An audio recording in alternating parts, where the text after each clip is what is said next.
If you're looking for a new Valentine's Day dessert idea, I have the perfect recipe for you. These are grilled chocolatey fruit tarts, and they're so easy to make. And as you could tell, me and my wife absolutely loved these things. So you're gonna start off by firing up your Charbroil gas griddle. While your griddle is warming up, we're just gonna chop up some fruit here. We're chopping up some apples. We're gonna add some strawberries and blueberries.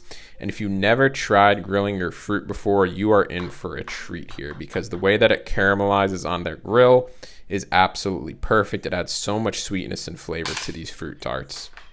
Now we're just chopping up some chocolate. We're gonna be melting that in a bit here, adding some coconut oil to this. It's gonna melt on our griddle.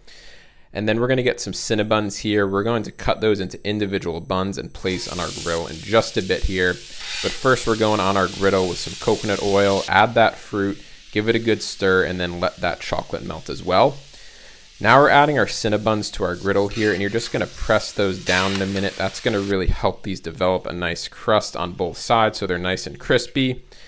Make sure that chocolate is melting well, give it a good stir, then flip those Cinnabuns, and then we're gonna build our fruit tarts with that beautiful fruit, some chocolate, and enjoy.